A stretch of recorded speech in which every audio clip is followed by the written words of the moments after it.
Good morning students, welcome back to my class. बेटा आज हम पढ़ेंगे lesson 2 plants parts and its function. इसके कई सारे टॉपिक्स मैं आपको क्लियर कर चुकी हूँ कि प्लांट्स पार्ट्स होते हैं, प्लांट्स के जो भाग होते हैं, पौधे के जो भाग हैं वो, और फंक्शन होते हैं कार्य।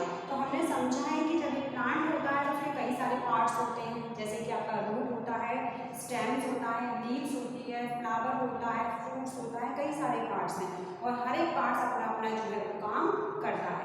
रूट आपकी क्या करती है? रूट आपकी मिनरल्स और वाटर को सॉइल से एब्जॉर्ब करती है ना।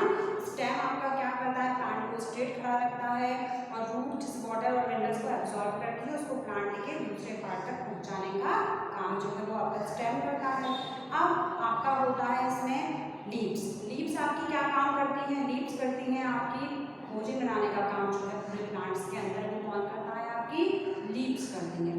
तो इस तरीके से जो हमारा प्लांट्स होता है उसके कई सारे पार्ट्स होते हैं और हर एक पार्ट जो उसका होता है वो अपना अपना काम करता है। हर पार्ट क्या है, जैसे हमारी बॉडी है, हमारी बॉडी में कई सारे पार्ट्स हैं। हमारा हैंड है, नोज है, या आपकी ईयर्स हैं, आपके लिप्स हैं, आपके ईयर्स हैं, आपके लेग्स हैं, सब अपना अपना काम करते हैं। जैसे हाथों से आप लिखने का काम करते हैं, है ना, मुंह से आप बोलने का काम करते हैं, पैरों से आप चलने का काम करते हैं। इसी तरीके से हमारे प्लांट्स हैं जिसके अलग अलग पार्ट्स हैं और जो अपना सभी लोग अपना अलग अलग काम है सभी का और सब अपना अपना काम करते हैं। रूट का काम स्टेम नहीं कर सकता, स्टेम का काम रूट नहीं कर सकती है, लीव्स का काम स्टेम नहीं कर सकता है ना। और जो स्टेम का काम है वो लीव्स नहीं कर सकती है, जैसे हमारे हाथों का काम पैर नहीं कर सकते, पैर का काम हाथ नहीं कर सकते। उसी तरीके से आपके प्लांट्स में भी रहता है कि उसके हर एक पार्ट्स होते हैं और हर एक पार्ट्स का अपना अपना काम है और हर एक पार्ट जो है वो अपना अपना जो काम है उसे पूरा करता है। प्रीवियस वीडियो में मैंने आपको सारा कुछ आपके जो ये प्लांट्स एंड पार्ट्स थे इसके जो डायग्राम के थ्रू 2 वीडियो बनाए थे बेटा। जैसे मैंने आपको डायग्राम के थ्रू क्लियर किया था germination of seed and photosynthesis का प्रोसेस और एक आपका शीड का। तो आई होप आपको अच्छे समझ में आया होगा। डायग्राम की प्रिपरेशन आप बहुत अच्छे से करेंगे। कई सारी एक्टिविटीज़ हैं जिन्हें हम आगे और करेंगे अपने वीडियोज़ में। तो अभी तो स्टार्ट करते हैं अपना chapter 2 plants parts and its function.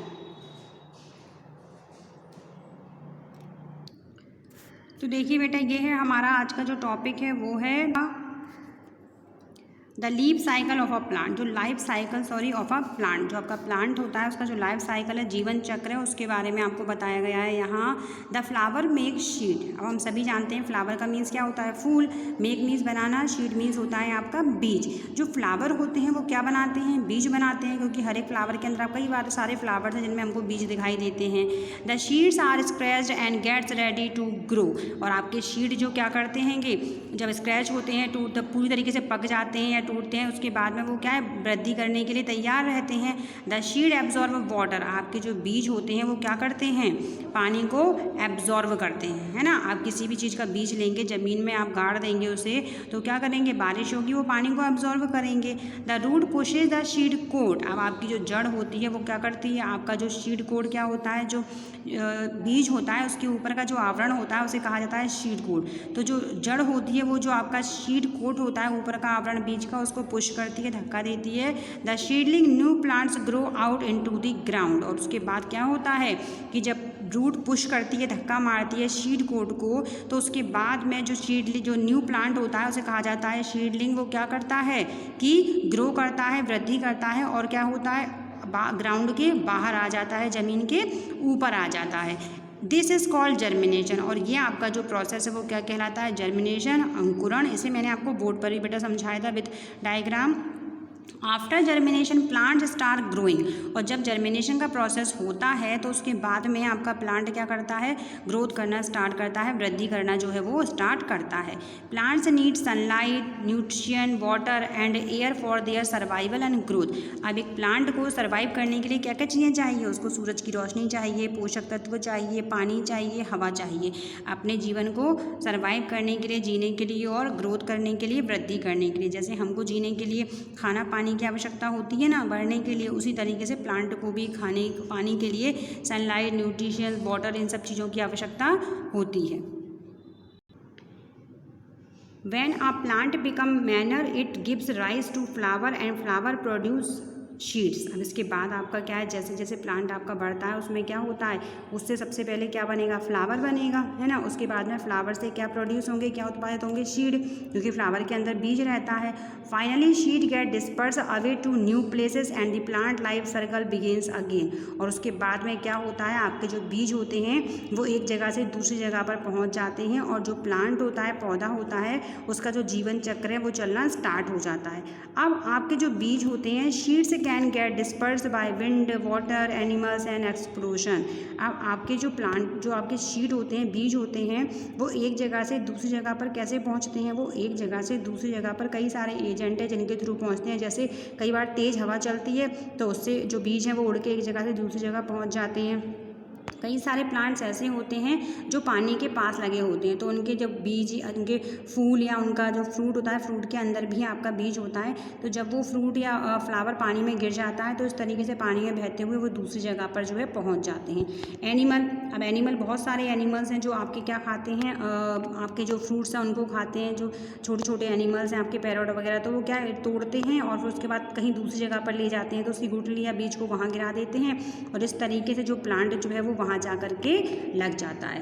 तो लाइफ साइकिल ऑफ प्लांट में हमने क्या समझा कि एक फ्लावर के अंदर बीज उपस्थित होता है और जब बीज को ज़मीन में गाड़ दिया जाता है तो उसके बाद में उसकी जो जड़ होती है वो उसे धक्का देती है सीड कोड को। सीड कोड होता है आपके बीज का बाहरी आवरण, उसे धक्का देगी तो आपका जो सीडलिंग है, जो न्यू प्लांट है, वो वृद्धि करेगा और ज़मीन के ऊपर आ जाएगा। और इस प्रोसेस को हम बोलते हैं जर्मिनेशन, अंकुरण।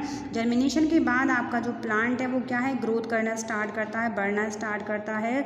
और वृद्धि करने के लिए हमारा जो प्लांट है उसको क्या चाहिए, सनलाइट, न्यूट्रिशंस, वाटर और एयर चाहिए। मतलब उसको सूरज का प्रकाश चाहिए, पोषक तत्व चाहिए, पानी चाहिए और हवा चाहिए, ताकि वो अपना जीवन जी सके और वृद्धि जो है वो कर सके। और जब आपका प्लांट जो होता है, जब वो बड़ा हो जाता है तो उसमें फ्लावर आते हैं और फ्लावर से क्या होता है, आपके बीज जो है वो उत्पादित होते हैं और इसके बाद आपके जो बीज होते हैं वो एक जगह से दूसरी जगह पर पहुंच जाते हैं और इस तरीके से आपका जो प्लांट है, जो पौधा है, उसका जीवन चक्र जो है वो स्टार्ट हो जाता है।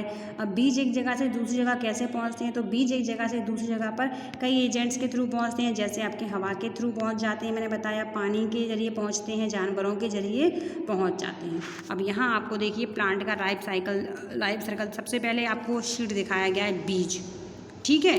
ये देखिए सबसे पहले आपको बीज दिखा, सबसे पहले तो आपने यहाँ से स्टार्टिंग किया, ये तो ट्री तो बाद में आएगा। ये आपका देखिए बीज हो गया। ब्रेकिंग सीड कोट, देखिए जब ये टूटा तो इसमें से, इसके अंदर से ये आपको छोटा सा हरा हरा दिखाई दे रहा है, ये आपका सीड कोट हुआ है ना, बाहर निकला। उसके बाद सीडलिंग, नन्हा पौधा निकला आपका, ये ग्राउंड के ऊपर आ गया ज़मीन के अंदर। उसके बाद में जाकर के वो क्या बन गया, आपका एक ट्री बन गया। तो ये है आपका प्लांट लाइफ साइकिल। अगर क्वेश्चन होगा तो आपको ये जो पिक्चर है ये आपको अपनी नोटबुक में बनाना रहेगा। तो ये था हमारा सेकंड चैप्टर, डिफरेंट, ये जो plants parts and its function वाला, कि प्लांट्स के अलग अलग पार्ट और उसके कार्य के बारे में मैंने समझाया। थिंग्स टू रिमेंबर में हम इसके कुछ इंपॉर्टेंट पॉइंट्स हैं जो वापस से एक बार रिवाइज कर लेते हैं। Roots are the part of plant seen under the soil. अब हम जानते हैं रूट मीन्स होती है आपकी जड़, पार्ट होता है आपका भाग, प्लांट होता है पौधा, अंडर होता है नीचे, सॉइल मीन्स मिट्टी। तो आपकी जड़ जो होती है वो आपके पौधे का वह भाग होती है जो कहाँ होता है, मिट्टी के नीचे होता है ना। जड़ तो ज़मीन के अंदर होती है ना। There are two main parts of a plant. अब आपका कोई भी एक प्लांट जो होता है, जो आपका पौधा होता है, उसके मेन कितने पार्ट होते हैं, मुख्य दो भाग होते हैं। कौन कौन से, the root and the shoot. एक तो होती है आपकी जड़ और दूसरा आपका क्या होता है, तना। Leaves are the green expanded portions of the plant body. अब आपकी जो लीव्स होती हैं, पत्तियाँ, ग्रीन होता है आपका हरा। अब आपकी जो पत्तियाँ होती हैं वो आपके जो पूरा प्लांट बॉडी है, जो आपका पौधा होता है, उसका जो पूरा शरीर है, उसका कैसा भाग होती हैं, हरा।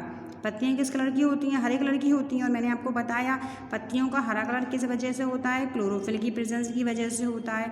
और ये क्लोरोफिल किस काम के में आता है, भोजन बनाने का जब प्रोसेस होता है लीफ में, तब ये क्लोरोफिल बहुत इंपॉर्टेंट होता है। Stems are the parts of plant seen above the soil. अब स्टेम आपका जो प्लांट होता है, पौधा, उसका वो भाग होता है जो कि आपको मिट्टी के ऊपर दिखाई देता है। स्टेम तो ऊपर होता है, स्टेम पर ही तो ब्रांचेस निकलती हैं, लीव्स निकलते हैं, फ्लावर, आपके फ्रूट्स सब कहाँ आते हैं, आपके स्टेम से जो ब्रांचेस निकलती हैं उन पर। अब है आपका fruits are the fleshy and tasty part of the plant. अब आपके जो फ्रूट्स होते हैं, फल होते हैं, फ्लैशी मीन्स होता है गुदादार, टेस्टी मीन्स होता है स्वादिष्ट। तो हमारे जो फल होते हैं वो जो किसी भी प्लांट का कौन सा पार्ट होते हैं, किसी भी पौधे का कौन सा भाग होते हैं, तो फल जो होते हैं वो किसी भी पौधे का क्या होते हैं, बहुत ही गुदादार और स्वादिष्ट भाग जो है वो होते हैं। कोई भी प्लांट होता है उसमें कौन सी चीज़ आपको सबसे ज़्यादा अट्रैक्ट करती है अपनी तरफ, उसके फ्लावर। किसी प्लांट्स के फ्लावर बहुत सुंदर है तो हम बहुत जल्दी उसकी साइड अट्रैक्ट हो जाते हैं। और प्लांट का कौन सा पार्ट है जो खाने के लिए बहुत टेस्टी और फ्लैशी होता है, वो आपका होता है फ्रूट। तो ये था बेटा हमारा second chapter plants part and its function, जो मैंने आपको समझाया। आई होप आपको बहुत अच्छे समझ में आया होगा। चैप्टर को आप 2 टाइम कम से कम रीड करें। फर्स्ट चैप्टर का PDF मैंने आपको सेंड किया है। आई होप आपने उसे अपनी फेयर नोटबुक में नोट डाउन कर लिया होगा, तो उसका पिक लेकर के मुझे मेरे व्हाट्सएप नंबर पर सेंड करें। Thank you.